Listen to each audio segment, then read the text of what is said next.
व्यापक रणनीति हम लोगों ने बनाई है, जिसमें ज़िला पुलिस के साथ हम लोग समन्वय करके और भी जो एजेंसीज़ हैं जो नशा मुक्ति की तरफ लगी हुई हैं, उसमें हम लोग इसकी जो सप्लाई लाइन है, जहां से मादक पदार्थ की तस्करी होती है, जो यहां पर आते हैं, उन पर नज़र रखी जा रही है। और साथ ही साथ इसमें जो भी लोग इसमें इन्वॉल्व हैं, उनके विरुद्ध हम लोग साक्ष्य इकट्ठा करके कार्रवाई कर रहे हैं कि गतिविधियों पे पैनी नज़र रखी जाए, उनके आर्थिक स्रोतों पे पैनी नज़र रखी जाए, और जहां पर भी इस प्रकार के साक्ष्य मिल रहे हैं उन पर कठोर कानूनी कार्रवाई हो। नहीं तो जल्दी बाहर आके तुरंत बेल हो जाने के बाद भी हमने देखा कि लोग इसमें रिपीट ऑफेंडर्स बन जाते हैं।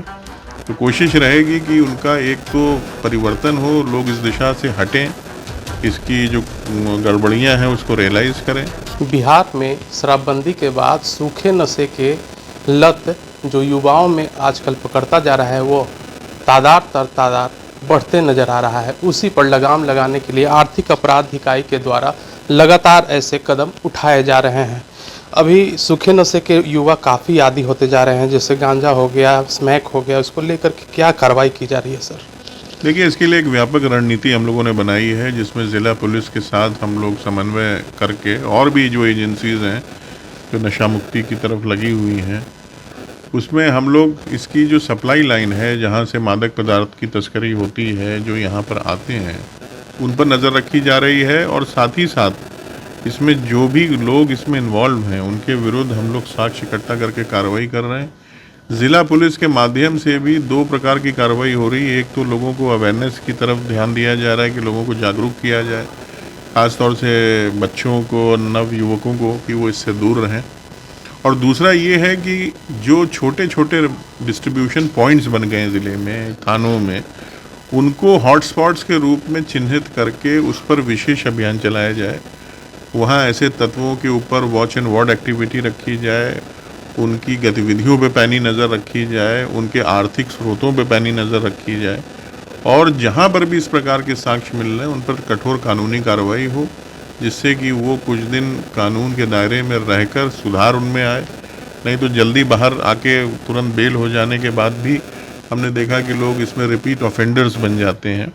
तो कोशिश रहेगी कि उनका एक तो परिवर्तन हो, लोग इस दिशा से हटें, इसकी जो गड़बड़ियां हैं उसको रियलाइज़ करें। ऑल्टरनेटिव इसमें जो एम्प्लॉयमेंट अपॉर्चुनिटीज़ हैं, उसके लिए भी समाज कल्याण विभाग और भी बहुत से विभाग लगे हुए हैं। जो मादक पदार्थ के कारोबारी हैं सर, उनके संपत्ति जो इतना अर्ज किए हुए हैं, उनके ऊपर भी कुछ कार्रवाई की जा रही है? उनके विरुद्ध वित्तीय अनुसंधान हर बड़े केस में किया जा रहा है, जिसमें सीजर्स की संख्या ज़्यादा है, उसमें मात्रा ज़्यादा है, और उसमें उनकी जो भी संपत्ति, अकूत संपत्ति उन्होंने जमा की है प्रोसीड्स ऑफ क्राइम से, इस प्रकार के मादक पदार्थों में इन्वॉल्व होकर पैसे जो कमाए गए हैं, उनको अधिग्रहण उनका करने के लिए PMLA के अंतर्गत हम लोग ED को भी प्रस्ताव दे रहे हैं, इनकम टैक्स को भी भेज रहे हैं, और अभी तक हम लोगों ने 10 प्रस्ताव ऑलरेडी ED को भेज दिया है, जिसमें 21 करोड़ से ऊपर की संपत्ति का ब्यौरा है, और लगभग 10.5 करोड़ की संपत्ति अधिकृत हो चुकी है। बाकी पे कार्रवाई ED अपने स्तर से कर रही है। गया में जो अफीम की खेती की जा रही है सर, उसको भी निष्ठीकरण करने के लिए क्या आगे उपाय लगाए जा रहे हैं?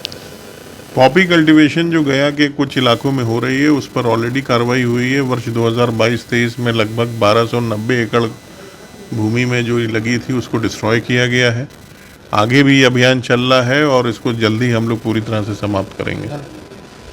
आपने देखा कि आर्थिक अपराध इकाई के द्वारा लगातार सूखे मादक पदार्थों पर कार्रवाई करने के लिए आर्थिक अपराध इकाई लगातार तत्परता दिखाते नजर आ रही है। तमाम ऐसी छोटी बड़ी खबरों से अपडेट रहने के लिए आप देखते रहें NBC 24।